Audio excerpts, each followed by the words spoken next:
Hi, my name's Phil. I like talking about politics, and yesterday was Prime Minister's Questions again, so that's what we're going to be talking about here. And in particular, the 6 questions that Keir Starmer had, where he tackled broken election promises, manifesto promises that Boris Johnson has broken, and on this particular occasion, on the sensitive topic for the Conservatives of defence. And then the couple of questions at the end from Ian Blackford, though I have to say on this occasion, they were pretty weak, I'm afraid to say. There was no subtle Celtic genius. They were just weak. But first, if you'd like to be notified of daily news and politics, please subscribe to the channel and click the bell notification icon. So Starmer began, first of all, Boris Johnson had talked about the reflection of the terrible death toll. It was, this week, it was a 1-year anniversary of the first lockdown. And, and Starmer reflected on the death toll and said that as soon as restrictions are lifted, there must be a full public inquiry. But that's not what the question was on. There's a bit of a pattern here over the past few weeks. In fact, over the past month, he's picked on different areas of Conservative weakness. Now, obviously, you pick on an area of government weakness every single week, but it's been different topics over the past month, as opposed to a theme. And it's quite interesting counterpointing that with, say, last year, because on the one hand, obviously every single week you need to pick on the government for what is a weakness for them on that particular week.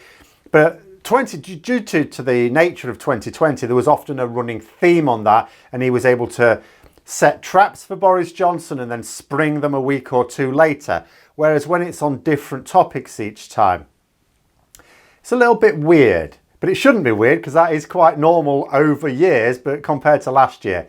And the reason for this could well be that he would have talked about this anyway, but it could well be forced. And it's because there are 2 main themes in the UK right now. There are 2. In different parts of the UK, there may be others, but in the UK as a whole, there are 2 main themes: coronavirus and Brexit. Now, Starmer is limited in what he can hammer the government with on coronavirus because people think he's doing a good job at the moment. Oh yeah, we messed up last year. Oh, he's even admitted to messing up last year, except he hasn't. He's admitted to failings last year, but apparently they're not his. But, they think he's coming good now. Oh, it's all working out fine. Oh, the lockdown's been restricted. Oh, and he keeps saying we're never going back into it. That's fantastic. And, the vaccine rollout's going well. Yeah, he isn't handling it well. And so it will be a fruitful avenue of attack again, but not now. And for reasons not articulated to me, he won't yet hammer on Brexit. He leaves it to his frontline shadow ministers for now. And, with each passing week, I get more curious. And I mean curious, because after all, he didn't hammer Brexit for most of last year either. But he explained the reasons publicly. Not to me personally, but publicly. And I looked at, oh yeah, that makes sense. And it did. It was fine. Now, perhaps there's some logical reason now as well. There is strategy. There is some logic in it, obviously.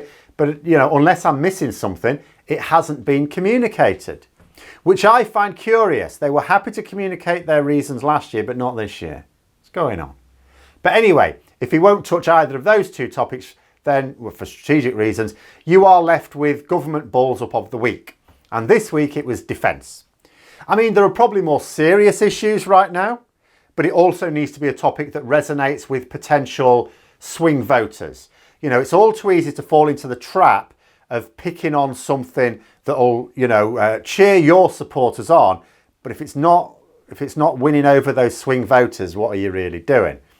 And this is uncomfortable for Conservative MPs. And that's what you ideally want as well. Something that can target the swing voters. And if it's uncomfortable for Conservative MPs to hear it, all the better. So Starmer reminded everyone that Boris Johnson promised in his general election campaign not to cut the armed forces in any way. Well, in amongst the news of wasting billions on more nuclear missiles, the government are also chopping 10,000 soldiers from the army, as well as a few other things. Now, in response, Johnson says, well, that's because we were actually going to increase spending for the armed forces.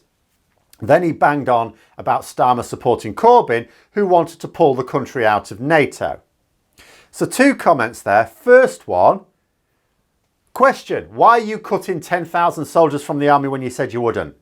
because we want to spend more money on defence.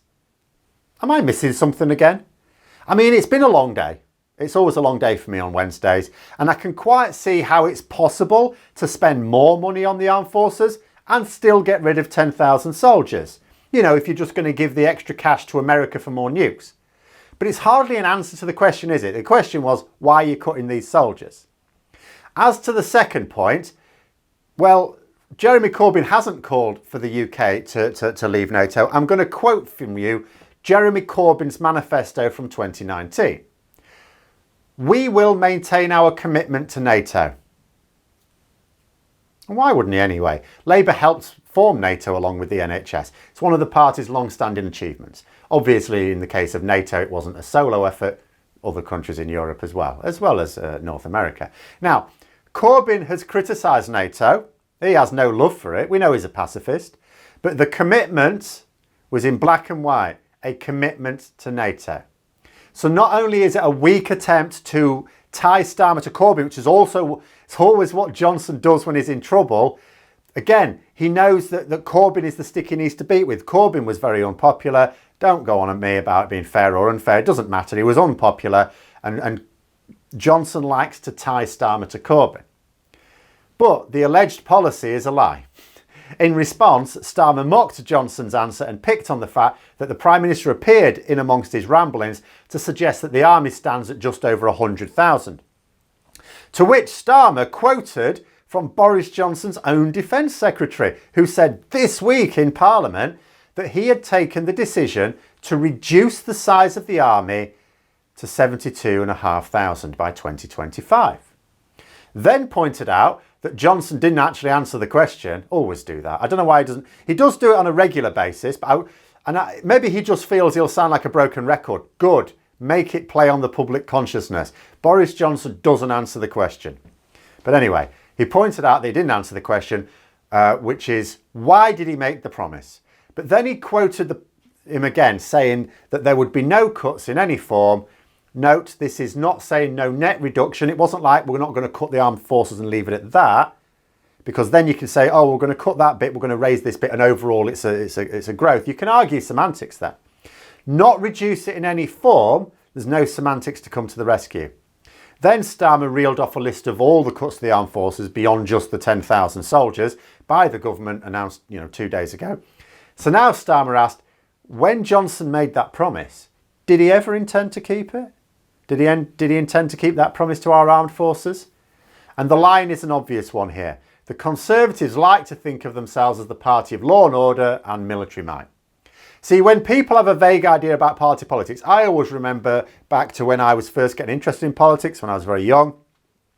And the way you thought about it, the way you characterised it, you think of Labour invest in education and healthcare, the Conservatives in police and the armed forces. Of course, it's nonsense. The Conservatives have been slashing both the police and the armed forces since they came to power in 2010. And this is just the latest example. And when it's pointed out, clearly and forcefully, they don't like it.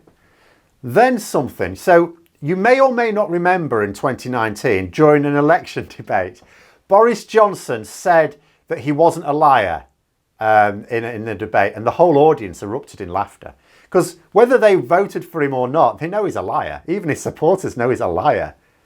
The same thing happened here. He said that he'd kept his promise. Cue laughter from the chamber.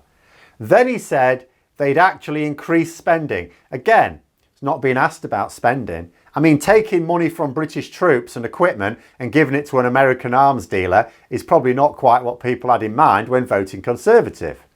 Also, he said no cuts in any form. So then Johnson tried to ridicule Labour for saying that the British Army should be used to promote peace around the world. Right? I don't see the problem with that. And then, I suppose that is a ridiculous notion to a Conservative, yeah. And then said Starmer stood on a manifesto to elect a leader who wanted to disband the armed forces. Like I said, anyone in any doubt can read the 2019 Labour manifesto, Jeremy Corbyn's manifesto. Again, doesn't matter what he personally wants. It's a bit like with Starmer. Starmer may want various things personally, but what he will do as leader of Labour and as Prime Minister, very different. And then the cameras at this point switched to Starmer. He was visibly grinning. Poker face completely gone. Couldn't believe his luck at that answer. So then Johnson tried to muddy the waters by talking about spending increases, as if that was the promise. So then Starmer quoted an interview with Boris Johnson during the general election campaign, where he said again, no troop cuts, specifically troop cuts. I mean, I thought the original promise was clear enough, but this is absolutely undeniable. If you cut troops, you've broken your promise. Simple, he's cutting troops. The interview quoted Johnson saying he would maintain the army's numbers, and it was very clear about what that is, 82,000. But the Defence Secretary earlier this week said it would be going down to 72,500. Then Starmer asked Johnson if he was saying that the newspaper was making up the quote, or does he remember making that promise? To which Johnson got up and emphatically said, yeah, I made that promise. He said, yes, didn't deny it. And he says, and he'll keep it because there'll be no redundancies. I think no one's talking about redundancies. See, we understand that people leave the army. We get that. If you wish to maintain numbers, what happens when people leave? You have to recruit them to maintain those numbers. He promised to maintain the numbers. Then an interesting line, and it may highlight what I mean here about defence being sensitive to the Conservatives. Starmer said, you can't trust the Conservatives to protect our armed forces. Words to that effect. Conservative MPs gave an absolute howl of laughter, completely genuine. And this is what I mean. See, people think of the Conservatives as pro-armed forces. But this current lot at least, whatever you've thought about ones in the past, this current lot at least are definitely not. They're cutting it. Never mind the spending. Some of it may be spent wisely on emergent technology, but a lot of it is going on white elephants, hence why they're cutting the size of the armed forces. And it's all right him talking about all this new hardware he's getting. Who's going to operate it? But even Conservative MPs think that they are the party of the armed forces. Even they buy into the lie. And that Labour are not, and that Labour want to weaken it. Now, you get a Labour Party that highlights just how much a Conservative government has weakened our armed forces, and you have a major line of attack. This is something that's not just a topic for the week. This should be coming up. Those MPs are laughing now, but they won't be if this message starts getting out to the general public, especially those members of the public who support our armed forces.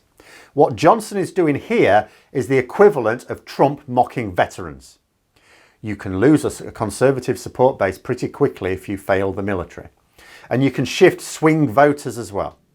Then Starmer went on to the Conservatives' record in general. Now, up until now, it was Johnson's broken promises. But that will have limited impact if in 2024, Johnson is gone. If he's not leading them in the next general election, talking about broken promises from Johnson isn't going to cut as much ice. But the last three Conservative Prime Ministers have been cutting. So he quoted the last three manifestos under those three different Tory MPs and then reeled off the cuts made collectively by them since they've been in power. And that's what will be needed. It's not just this Tory PM or that Tory PM. They all talk about investing in various things, including our military, but they lie. They break their promises. Get people to see that their promises are worthless, and those promises, which will always be magnificent, lose a lot of their value. That really needs to be a central tactic to the Labour strategy over the next few years, because Conservatives promise the earth. They promise we can have it all. We can have more spending on education, health, social care, the police, the military. They never go into a general election saying we're going to get rid of spending on this, unless it happens to be on something that they can say is, benefiting foreigners and not British people. But if it's something in the country, they will never talk about cuts.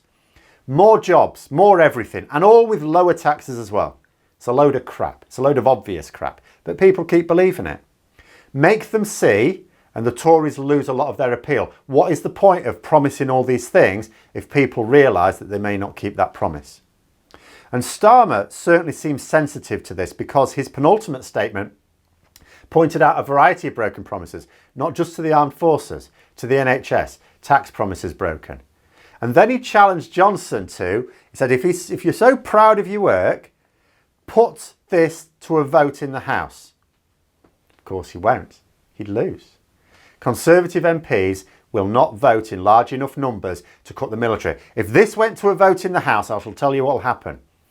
Boris Johnson will order his MPs to vote in favour of it. Quite a lot of them won't. Be electoral suicide for them. Labour MPs will vote. They'll vote against it. So what will happen is, then you'll say Labour voted against this cut to the military and the Conservatives voted for it. And then it'll make no difference whether it goes through or not. Boris Johnson ordered his MPs to vote in favour of it. And then you'll be able to list off, and most of the Conservative MPs will vote for it because they'll just do as they're told, but there'll be enough of a rebellion to stop it going through. That's why Johnson will never bring it up for a vote. But the fact that you can use that fact as well, that he wouldn't bring it up for a vote as well, can be used against him.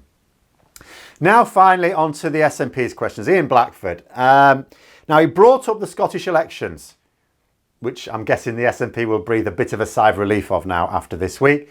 And the fact that an SNP MP was seeking election in the Scottish Parliament and so has resigned from Westminster. But the Scottish Conservative leader, who is also seeking election this May, is not doing so. And he tried to attack Johnson about this. He talked about the extra cost to the public purse doing it the way the Conservatives intend to, which is stand for election. If he wins his seat in the Scottish Parliament, then resign as an MP in Westminster, triggering a by-election. So that'll cost more money because it can't be done at the same time, basically. And he said, look, the SNP MP has done the right thing. Will Johnson order his MP to resign? Now, on this point, I'm just going to say that. I mean, not only was this weak, but also it was a bit bogus. Yes, it costs more money to stand in the Scottish election, then resign later and have a by-election. Yes, it does. Granted. But two things, really. One, there is no problem with an MP seeking a different public office and you know, you resign your position when you've got it.